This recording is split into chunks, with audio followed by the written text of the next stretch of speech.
গণশক্তি ডিজিটালে স্বাগত। ৩৪তম কলকাতা জেলা সম্মেলন এসএফআই এর শুরু হয়ে গেছে। কাল ছিল প্রকাশ্য সমাবেশ, আজকে কিন্তু কনফারেন্স চলছে। এই মুহূর্তে আমরা পেয়ে গেছি আমাদের সঙ্গে কলকাতা জেলা এসএফআই এর সভাপতি বর্ণনা মুখার্জি এবং সম্পাদক দিদিতি রায়কে। তোমাদের দুজনকেই গণশক্তি ডিজিটালে স্বাগত। প্রথমেই যেটা জানতে চাইবো সেটা হচ্ছে যে একদিকে স্কুল বন্ধ, আরেকদিকে হচ্ছে এইচএস এর পর অনেকে ড্রপ আউট করে গেছে। এটা কেন হচ্ছে, কি মনে করছো? দেখো, স্কুল বন্ধ করে দেওয়া হচ্ছে যার কাজ মানে যে কারণে, সেটা হচ্ছে যে যেন সাধারণ ছাত্রছাত্রীরা সাধারণ ঘরের ছেলেমেয়েরা পড়াশোনা করতে না পারে।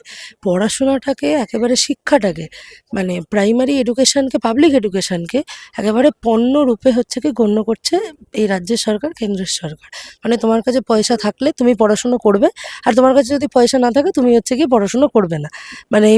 যদি একটা পাবলিক স্কুল বন্ধ হয়ে যায় এবং সেই জায়গাতেই সেই জায়গা বা সেই টোটাল সারাউন্ডিং এরিয়াতে একটা প্রাইভেট স্কুল খোলে, সেই ক্ষেত্রে আমরা দেখতে পাবো যে পাবলিক স্কুলে মাইনে হওয়ার কথা 240 টাকা, সেইখানে তার প্রতি মাসে লোয়ার নার্সারিতে মাইনে হবে 10,000 টাকা। এটাতে আসলে স্কুলগুলোকে বন্ধ করে, সরকারি স্কুলগুলোকে বন্ধ করে কর্পোরেটের মুনাফা করতে চাইছে রাজ্য সরকার, কেন্দ্রের সরকার। শিক্ষাটা যেটা আসলে আমাদের অধিকার, রাইট টু এডুকেশনের যে অধিকার, সেই অধিকারটাকে কোথাও দাঁড়িয়ে সাবোটাজ করে ওরা চাইছে শিক্ষাটাকে পণ্য হিসাবে বিক্রি করতে, যাতে কর্পোরেটের মুনাফা। আচ্ছা, এর বিরুদ্ধে সরকারের কি পদক্ষেপ তোমরা আশা করছো?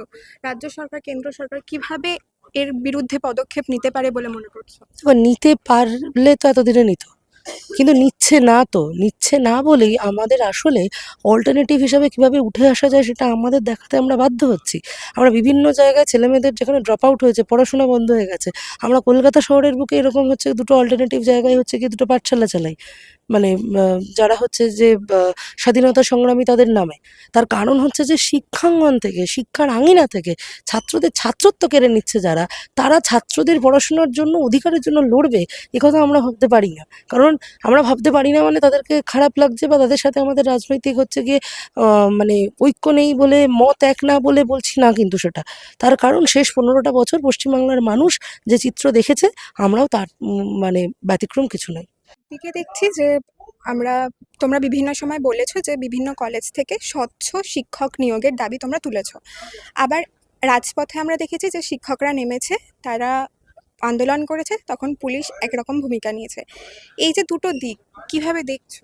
আমরা এই রাজ্য সরকারের আমলে, এই কেন্দ্রের সরকারের আমলে গত কয়েক বছর ধরে দেখছি যে লেখাপড়ার মতো একটা সবথেকে বেসিক জিনিস, যেটা প্রত্যেকটি নাগরিককে দেওয়ার কথা এই রাষ্ট্রের, সেই শিক্ষার অধিকার দেওয়া হচ্ছে না। এবং তার বদলে তুমি প্রতিবাদ করতে নামো, তোমার নামে মিথ্যে মামলা হবে। তুমি তোমার ডিএর জন্য লড়াই করো, তোমার নামে মামলা হবে, তোমার উপর পুলিশি হামলা হবে। তুমি স্কুল বাঁচানোর জন্য নামো, তোমার নামে হামলা হবে, মামলা হবে। অর্থাৎ একটার পর একটা জায়গায় না আমাদেরকে আমাদের শিক্ষার যে অধিকার, লেখাপড়ার যে অধিকার, তা দেওয়া হচ্ছে। আমরা কলকাতা জেলায় যখন এই সম্মেলন করছি, আমরা 42টা স্কুল ইউনিট করেছি। 42টা স্কুলে আমাদের সংগঠনের যে প্রাইমারি নিউক্লিয়াস, সেই ইউনিট তৈরি করতে পেরেছি। এবং প্রত্যেকটা স্কুলের যা সমস্যা আমরা আমাদের অর্গানাইজেশনের ভেতর আলোচনা করেছি, সেই সমস্যাগুলো বেসিক হচ্ছে ইনফ্রাস্ট্রাকচারের সমস্যা। কোথাও টয়লেট পরিষ্কার না, কোথাও পরিকাঠামোগত যে স্কুল বাড়ি সেটা ভালো নেই, কোথাও স্কুলের যে চক ডাস্টার ইত্যাদি সেগুলো ভালো নেই, আবার কোনো জায়গায় স্কুলের টিচার নেই। এই সমস্ত সমস্যাগুলোকে সমাধান করা যায়, তার জন্য সরকারের একটা ভিশন থাকা দরকার। এখন সরকার যদি মনে করে যে আমি গোটা একটা প্রজন্মকে না লেখাপড়া শিখিয়ে, গোটা প্রজন্মটাকে একেবারে অন্ধকারে ডুবিয়ে রেখে একটা আমার পক্ষে সহায়ক এরকম জনমত তৈরি করতে পারে, বাহিনী তৈরি করব, তাহলে স্কুল তুলে দেবে। তাহলে কলেজে স্বচ্ছ পদ্ধতিতে কোনো কলেজে ইউনিয়ন ইলেকশন হবে না, কলেজে ছাত্ররাও ভর্তি হবে না, কলেজে শিক্ষকও নিয়োগ হবে না। ফলে গোটাটা নিজেদের গায়ের জোরকে টিকিয়ে রাখার জন্য আমরা স্কুলে এই যে দুরবস্থা সেটা দেখছি, আমরা কলেজের দুরবস্থা সেটা দেখছি। আজকে কলকাতা জেলার সম্মেলনে আমরা প্রথমবার স্কুল সংগঠনকে এত প্রায়োরিটি দিয়েছি, এবং আমরা সেটার একটা পজিটিভ দিক আলোচনা করছি। আমরা আগামী দুদিন আজকে এবং আগামীকাল আলোচনা করব, তার মধ্যে দিয়ে নির্দেশ উঠে আসবে। কিন্তু মূল কথা হচ্ছে এডুকেশন সেক্টরকে বাঁচাতে হলে পাবলিক এডুকেশনকে বাঁচাতে হবে, এবং পাবলিক এডুকেশনকে বাঁচাতে হলে স্কুল, সরকারি স্কুলের বাইরে গিয়ে বাঁচানো সম্ভব হবে না। তাই জন্যই আমাদের এই লড়াই। তার জন্য আগামীর পথ, আগামীর লড়াই, তার যে ব্লুপ্রিন্ট, তার জন্য আজকের এই সম্মেলন। আচ্ছা, তুমি কালকেও বলেছো যে তোমরা কোথাও কোথাও কোনো কলেজে 12 বছর পর 20 বছর পর সংগঠন বা ইউনিট করে তুলেছো, এবং আমরা দেখছি যে এখন যাদবপুরের মতো একটা ইউনিভার্সিটি, সেখানে আইসিসি নির্বাচন। এই যে এতদিন ধরে লড়াইয়ের পর আজকে আইসিসি নির্বাচন হচ্ছে কোথাও কোথাও, তোমরা এইভাবে ইউনিট গড়ে তুলতে সক্ষম হচ্ছ, কি বলবে এটা? এটা আমাদের সংগঠনের যে রিপোর্ট, তাতে আমরা একটা শব্দ লিখেছি, আজকে না, গত 2-3টে সম্মেলন ধরে, যে মিনিমাম ডিমান্ড ম্যাক্সিমাম মোবিলাইজেশন। অর্থাৎ সব থেকে যে সহজ দাবিটা, যে দাবিটাকে আমি আদায় করতে পারবো, এরকম একটা দাবি সেট করে সব থেকে বেশি আমাদের সংগঠনের ওই অঞ্চলে যেটুকু সামর্থ্য আছে তা নিয়ে ঝাঁপিয়ে পড়ো। সেইটা আমরা লাগাতারভাবে করেছি, ধারাবাহিকভাবে করেছি। আমরা জেলা কমিটি সব কাজটা করেছি এমন নয়, সংগঠনের বিভিন্ন স্তর থাকে, কোথাও আঞ্চলিক কমিটি করেছে, কোথাও ইউনিট কমিটি করেছে, আবার কোথাও জেলা কমিটিকে নেমে কাজ করতে হয়েছে।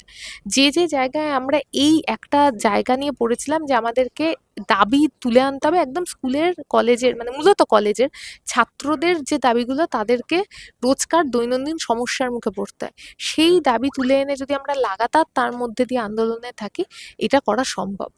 আমরা মৌলানা আজাদ কলেজের ভেতরে ইউনিট তৈরি করতে পেরেছি। মৌলানা আজাদ কলেজ মানে এই উত্তর মধ্য কলকাতার তৃণমূলের দুর্গ বলা হয়, যেখানে ছাত্ররা তো এসছে, আমাদের কথা শুনে এসছে, তাই তো লুকিয়ে চুরিয়ে আনা হয়নি। তারা এসএফআই এর কথা শুনেই এসছে, এসএফআই এর দাবি দেওয়ার সাথে একমত হয়ে এসছে, লড়াই করছে। আমাদের সম্মেলনেও আজকে অনেকে এসছে। আমরা হরিমোহন ঘোষ কলেজ, যে কলেজের কথা বললে, একেবারে সুদীপ্ত গুপ্ত আমাদের, যার ছবি এই ঘরে তুমি, মানে এই মঞ্চে তুমি বহু জায়গায় দেখতে পারবে, আমাদের কি এই যে ব্যাচটার মধ্যেও আছে, সেই সুদীপ্ত গুপ্তের কথা আমরা বলতে গেলে যে কলেজের নাম আসে, যে কলেজের ঘটনার পর সুদীপ্ত গুপ্তের ঘটনা ঘটলো, সেই হরিমোহন ঘোষ কলেজে আমরা 12 বছর পরে ইউনিট করতে পেরেছি। আমরা কলকাতার বুকে বিদ্যাসাগর কলেজে ইউনিট করতে পেরেছি, আমরা কলকাতার বুকে সাউথ সিটি কলেজে ইউনিট করতে পেরেছি, দক্ষিণ উত্তর মিলিয়ে ভিক্টোরিয়া কলেজ, সেখানে আমাদের শক্তি সংহত হয়েছে। একাধিক কলেজ, আমি সবকটার নাম বললাম না, একাধিক কলেজে আমরা করতে পেরেছি।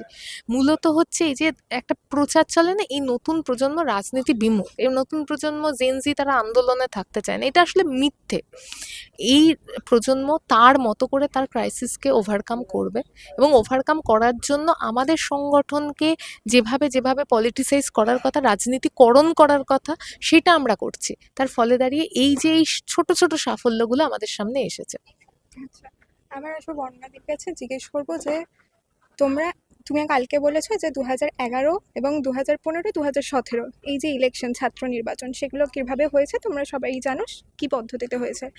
এরপরে সামনে আবার আইসিসি নির্বাচন আছে যাদবপুর বিশ্ববিদ্যালয়ে, সেখানে পুলিশের প্রত্যেকবার তোমরা বলেছো যে ইউনিয়ন ধ্বংস করার ক্ষেত্রে পুলিশ প্রশাসন বিভিন্ন রকমভাবে ভূমিকা নিয়েছে। সামনে আইসিসি নির্বাচন, কিভাবে দেখছো এই ব্যাপারটা? পুলিশের ভূমিকা নিয়ে কি বলতে চাও, বা প্রশাসনের ভূমিকা নিয়ে কি বলতে চাও? দেখো, পুলিশের ব্যাপার এমনই হয়ে গেছে যে প্রশাসনের দলদাস হিসেবে পরিণত হয়েছে। পুলিশ মানে জানতাম আমরা একটা সময় হচ্ছে পাবলিক সার্ভেন্ট, পাবলিকের যা সুবিধা অসুবিধা সেটা তাদের দেখার কথা, ল অ্যান্ড অর্ডারটাকে প্রপারলি দেখার কথা। এই মুহূর্তে দাঁড়িয়ে তাদের মানে কাজ হয়ে গেছে রাজ্য সরকারের হয়ে হচ্ছে গিয়ে একেবারে কোনো জায়গায় গুন্ডাগিরি করা, একদম গুন্ডাদের মতো ব্যবহার করা।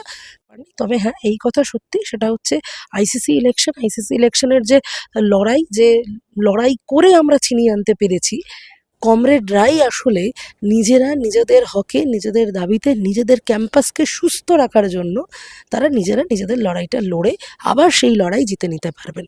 এটার জন্য আলাদা করে পুলিশ প্রশাসনকে লাগবে না, কারণ পুলিশ প্রশাসন আসলেই তো সহায়তার থেকে হচ্ছে গিয়ে ওই সমস্যা এবং ব্যাগড়া দেওয়ার টেন্ডেন্সিটা বেশি থাকে।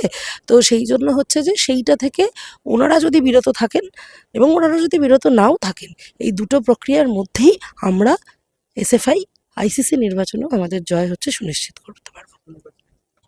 আচ্ছা, স্কুল বাঁচাও মূল বাঁচাও যে আন্দোলনের কথা তোমরা তুলে ধরছো, সেই বিষয়ে যদি কিছু বলো। দেখো, স্কুল বাঁচাও মূল বাঁচাও এমন একটা দাবি, সেই দাবি থেকে প্রথম যে কথাটা তার স্লোগানের মধ্যে থেকে উঠে আসে সেটা হচ্ছে মূল বাঁচানোর কথা, ভিত্তি বাঁচানোর কথা।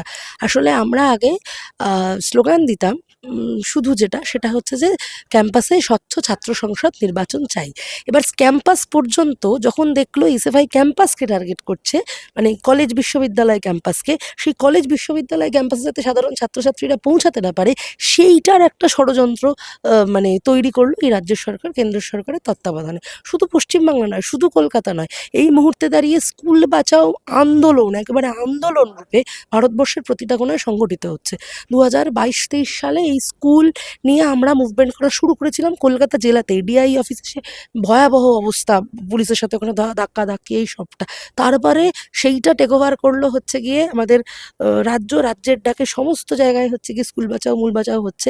এবং এই কলকাতা শহর, পশ্চিমবাংলা, এই গোটাটার আন্দোলন দেখে হচ্ছে গিয়ে অনুপ্রাণিত হয় আমাদেরই সংগঠনের অভ্যন্তরে, আমাদেরই সংগঠনের আরেকটু উঁচুতলার কমিটি, কেন্দ্রীয় কার্যনির্বাহী কমিটির ডাকে ভারতবর্ষের বিভিন্ন প্রান্তে, সেটা কখনো রাজস্থান হচ্ছে, সেটা কখনো কর্ণাটক হচ্ছে, সেটা কখনো গুজরাট হচ্ছে, যেখানে যেখানে সরকারি স্কুল বন্ধ হয়ে গেছে, এই এমনকি দিল্লি, মেট্রো সিটি দিল্লি, সেই দিল্লিতে যেখানে দাঁড়িয়ে স্কুল বন্ধ হয়েছে, কমরেডরা সেখানে দাঁড়িয়ে লড়াই করছে, আন্দোলন করছে এবং স্কুল খোলার দাবিতে।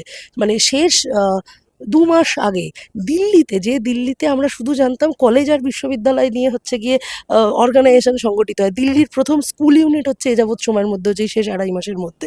তার মানে যে আন্দোলনের কথা আমরা এই শহরে, এই কলকাতা শহরে, এই পশ্চিমবাংলায় বলেছিলাম, সেই কথা আসলে গোটা ভারতবর্ষের ছাত্র সমাজ, অভিভাবক, শিক্ষকরা, তারা হচ্ছে এটাকে নিয়ে লড়াইটাকে আরও জমাট বাঁধাতে চাইছেন। আমাদের একটাই কথা, স্কুলকে বাঁচাতে হবে, শিক্ষার মূল যারা নষ্ট করতে চাইছে, শিক্ষার অধিকারকে যারা নষ্ট করতে চাইছে, আমরা তাদেরকে একেবারে, যারা আমাদের বাধা দেবে, সেই বাধার বিরুদ্ধে গোটা ছাত্র সমাজকে ঐক্যবদ্ধ করে পাবলিক এডুকেশনকে আমরা বাঁচাবই। আচ্ছা, আমি এবার জিজ্ঞেস করবো, তোমরা এই যে আজকে সম্মেলন চলছে, সেই জায়গায় দাঁড়িয়ে এই আন্দোলন বা এই এসএফআই এর সংগঠন ঠিক কোন পথে এগোবে ভবিষ্যতে, কি মনে করছো? দেখো, আমরা প্রতিবার যখন সম্মেলনটা করি, আমরা চেষ্টা করি এবং আমরা চাই, মনের ভেতর থেকে চাই, একদম খুব ভেতর থেকে চাই এবং চেষ্টা করি যে আমরা এ যাবৎ সময় যেমনভাবে চলেছি তার থেকে আরও খানিক ভালো চলবো। আমাদের আত্মতুষ্টির কোনো জায়গা নেই। নিজেদের আলোচনা, সমালোচনা, আত্মসমালোচনা সবটার মধ্যে দিয়ে আমরা আসলে না, যখন কাজ করি, আমরা আসলে কেউ কিন্তু খুব বেশি ভুল করি না। আমরা নয় ঠিকটা করি, না হলে আগামী দিনে যে ঠিকটা করব, সেই ঠিকটার যে নতুন পথটা ওই কাজ করতে করতে চিনি, নয় করি, নাহলে শিখি আগামী দিনে কী করব। আসলে ভুল বোধহয় করি না, বা অন্যায় বলতে যেটা হয় সেটা আসলে করি না। তার কারণ হচ্ছে যে মানুষ, আমরা ছোটোবেলা থেকে শুনেছি, যখন থেকে জ্ঞান হয়েছে, ধরো যে কাজ করছে না, তাহলে কিন্তু তার কোনো ভুল হয় না, ঠিক আছে। কিন্তু যারা কাজ করছে, এই যে তৃণমূল সুন্দর কলেজের ইউনিয়ন রুমে বসে এতদিন টাকা গুনছিল, ওদের তো ভুল হওয়ার কিছু নেই, ওরা অন্যায় করছে, ওরা হচ্ছে গিয়ে উদ্দেশ্য প্রণোদিতভাবে অন্যায় করছে।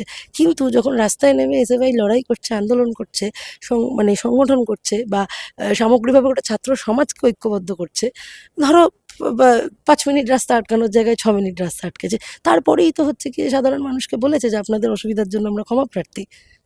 কারণ তারা, যারা দাঁড়িয়ে আছে, যাদের অসুবিধা হচ্ছে, ধরো তার বাড়ির ছেলেমেয়েটা শিক্ষার অধিকারের জন্য লড়ছে। আমরা একেবারে আশাবাদী, আমি যেহেতু দুজনেই খুব আশাবাদী, সেটা হচ্ছে এই সম্মেলন যেখানে দাঁড়িয়ে বারংবার শিক্ষা ব্যবস্থার উপর আক্রমণ নামিয়ে আনছে এবং শিক্ষা ব্যবস্থাকে অন্ধকারে ঠেলে ফেলা হচ্ছে, এই সম্মেলন আগামী দিনে কলকাতা জেলা, রাজ্য এবং ভারতবর্ষের ছাত্র আন্দোলনের নতুন দিশা দেখাবে। যেখানে যেখানে শিক্ষাঙ্গনে এবং এই সমাজটাকে অন্ধকারের দিকে ঠেলে দেওয়া হচ্ছে, সেই অন্ধকার থেকে আবারও লড়াই, সংগ্রাম, আন্দোলনের মাধ্যমেই নতুন আলোর মানে দিকে গোটা সংগঠনকে, গোটা সমাজ ব্যবস্থাকে হচ্ছে গিয়ে দিক নির্দেশ করবে, এই আশা, ভরসা, বিশ্বাস আমাদের আছে। আচ্ছা, একদম শেষ পর্যায়ে চলে এসেছি, দিদির কাছে জানতে চাইবো যে এই সম্মেলন থেকে বা সংগঠন থেকে আগামী প্রজন্মের জন্য, যারা আসবে এবং যারা রয়েছে, তাদের জন্য কি বার্তা দিতে চাইছো? এসএফআই এর সম্মেলন মানে নতুন এক ঝাঁক তরুণ অংশকে, সমাজের একদম, তাদেরকে সংগঠনে যুক্ত করা।